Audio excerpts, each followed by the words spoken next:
एक बात याद रखिए, पाकिस्तान में कोई तहरीक, चाहे अयूब खान के खिलाफ हो, चाहे जुल्फिकार अली भुट्टो के खिलाफ हो, हम्म, चाहे मुशर्रफ के खिलाफ जो वकला तहरीक थी, वो जब तक खुफिया हाथ की मुआवनत ना हो, उनके इशारे ना हो, तो हम्म, वो जोर नहीं पकड़ती।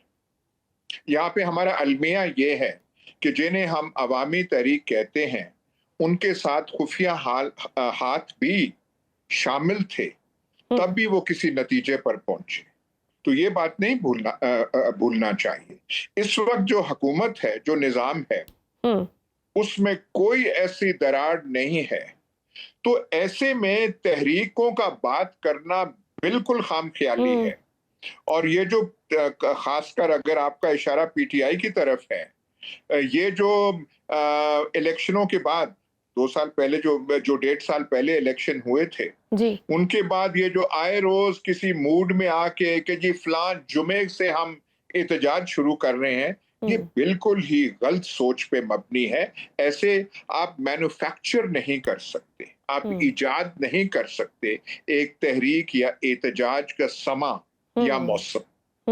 तो फिर आपको क्या लगता है सर, कहाँ कहाँ ये लाग कर रहे हैं? क्योंकि इनके पीटीआई के जो आपसी इख्तलाफात हैं वो इस कदर बढ़ गए हैं। अब आप जिस तरह देख रहे हैं, जैसे ये सेनेट का इंतखाब का माहौल बना है, दोबारा तमाम सियासी जमातें मुतहर्रक हो गई हैं। गुज़िश्ता कई अरसे से मौलाना फजल रहमान और तहरीक इंसाफ में कोई बातचीत चल रही थी, वो अब अली अमीन गंडापुर के बयानात के बाद ख़त्म होती दिखाई दे रही है।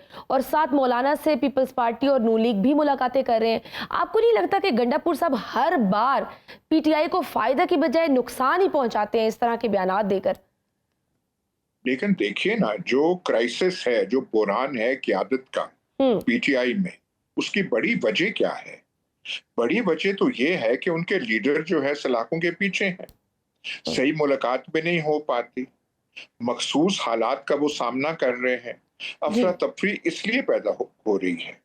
ये जो जमातें हमारी, ना सिर्फ हम्म, ये जमात बल्कि तमाम जमातें, सवाए शायद जमात इस्लामी के, वो लीडर्स के गिर्द घूमती हैं। हम्म, जो मौलाना फजल रहमान का आपने नाम लिया है, उनका भी यही केस है। आप मौलाना को निकाल दें तो शायद JUIF की हैयत बदल जाए। जी, तो वो जो है, इनसे तो सही तरह मुशावरत नहीं हो पाती, मुलाकात नहीं हो पाती। 3 बहनें जाती हैं मुलाकात के लिए, उनका सामने है पीटीआई हम्म, और वो जो तंजीम होनी चाहिए जमातों की, जो और मुल्कों में देखने में मिलती हैं, जमहूरी जी, मुल्कों में तंजीम है, जी, ऐसी स्ट्रक्चर होता है, तंजीमें, बिल्कुल, हाँ जी, तंजीम तंजीम जो है, हमारी सियासी जमातें पाकिस्तान में नहीं है। क्या नून लीग, क्या पीपल्स पार्टी, क्या पीटीआई। हम्म, ये हमारा अलमिया है हमारी सियासत का, हमारी पॉलिटिकल पार्टीज का। तो लेकिन सर फिर एक तरफ से ये डिमांड भी करना कि हम मुज़ाकरात करेंगे तो फिर फैसला साज लोगों के साथ ही करेंगे, मुक़्तदरा के साथ ही करेंगे, हम सियासी जमातों के साथ नहीं बैठेंगे, ये कितना जस्टिफाइबल है? आप जहाँ पे फिर आप खुद जमहूरियत को कमज़ोर नहीं कर रहे हैं। जो ऑप्शंस हैं, ये सियासी लोग हैं, इनके साथ अगर बैठे हल, देखिए जमहूरियत इनके को साथ तो आप बैठ के ही देखिए, निकलेगा ना आप सर? नहीं, जमहूरियत की तो आप बात ही ना करें। ये कोई डेमोक्रेटिक कॉन्टेक्स्ट है? मैंने आपसे फिर गुजारिश कर रहा हूं, ये एक्स्ट्रॉर्डनरी सर्कमस्टांसेस है। हम्म, इसमें हाइब्रिड जमहूरियत निज़ाम, क्या, आइन की क्या हालत है, हम्म, जुडिशरी की क्या हालत है, मीडिया की क्या पोजीशन है, हम्म, जो सोशल मीडिया है जिसे हम कहते हैं, वो कितनी कदरों का सामना उसको करना पड़ रहा हम्म, है। यहाँ पे बज़ाहिर डेमोक्रेटिक कवरिंग है। वो जो अंग्रेजी का मुहावरा है कि मलमल का दोस्ताना होगा, लेकिन मलमल के दोस्ताने के अंदर जो मुक्का है, हम्म, वो क्या मलमल का है या लोहे का है? हम्म, तो यहाँ पे वो सिचुएशन पाकिस्तान की है। तो पॉलिटिकल पार्टीज और खास करके एक जमात है से जो इक़दामात हैं, हम्म, उनका उनको सहना पड़ रहा है, उनका मुकाबला करना पड़ रहा है, वो एक ही जमात है। तो उसकी मुश्किलात बहुत हैं।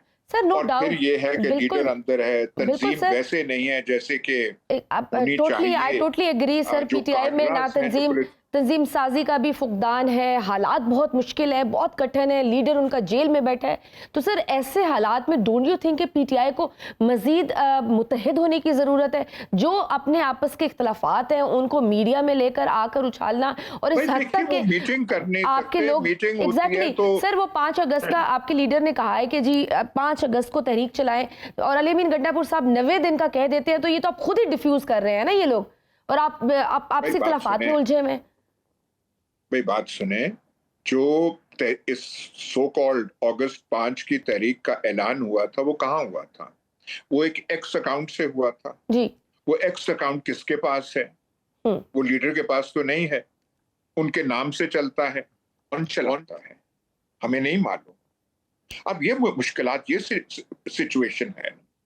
जो लीडर जाता है अंदर मुलाकात करने के लिए, बड़ी मुश्किल से आजकल मुलाकात हो रही, कि ओपन मुलाकात नहीं है। जी वो कचहरी नहीं लगी होती, उनके साथ मुलाकात के 20 आदमी बैठे हुए, बड़ी मुश्किल से जाते हैं। जो आता है वो अपना एक तशरीह और बयान दे देता है। बहनें आती हैं बेचारी, वो अपने भाई के गम में मारे, वो कुछ कह देती हैं जज्बात से भरे। जी अली अमीन गंडापुर है, आपने ठीक कहा, लेकिन उनका प्रॉब्लम आप देखिए, साथ हुकूमत भी कर रहे हैं। हुकूमत करते वक्त उनको रियासत के जो बाकी ऑर्गन्स हैं, ब्रांचेस हैं, उनसे भी कुछ राब्ता रखना होता है। साथ वो पीटीआई के भी हैं, अपने लीडर का भी सोचते हैं, वर्कर्स का प्रेशर है। वर्कर्स, पीटीआई का आपको कोई वर्कर मिलेगा वो एक चीज कहेगा, जी खान साहब की रिहाई कब होगी, जी बिल्कुल उनके लिए क्या करना चाहिए। पीटीआई का अजीब एक इमेजिनेशन और दिमाग बना हुआ है कि पता नहीं, कोई हमने सड़क पे चलना है तो वहां पे कुछ चाबी पड़ी हुई है, वो चाबी हमें मिल जाए हाथ में तो हम वो अडयाला जेल का ताले खोल लेंगे और बाहर आ जाएंगे। ऐसे होगा? ऐसे कोई मुमकिन है? तो अजीब अजीब, मतलब कोई मैं बचकाना तो नहीं कहूंगा, लेकिन बड़ी नाइव बातें बिल्कुल। तो सर पीटीआई अगर की मैं तरफ से। बहुत लेकिन आसान जैसे अल्फाज में एक सवाल पूछूं आपसे कि गंडापुर साहब के अगर हम देखें तो आपको क्या लगता है, जितना भी ट्रैक रिकॉर्ड पीछे हमने जितनी भी देखे इवेंट्स हुए, क्या उन्होंने क्या वो हेल्पफुल रहे पीटीआई के लिए, खान साहब के लिए, या फिर उन्होंने मजीद डेंट ही दिया कि उनकी अपनी पार्टी से ही लोग उनके बारे में डाउटफुल हो गए हैं, आपका कारकुन भी मायूस हो रहा है? नहीं, पर कारकुन क्या चाहता है, क्या करें?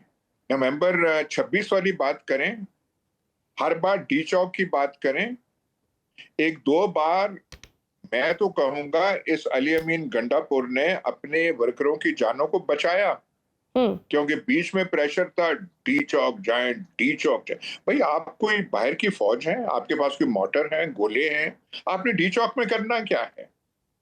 ये जो 26 नवंबर को गए थे डी चौक, जी भाई आप अच्छे भले यहाँ पे संजानी और वो जो 22 नंबर चुंगी वहां तक पहुंच गए थे, वहां तक रहते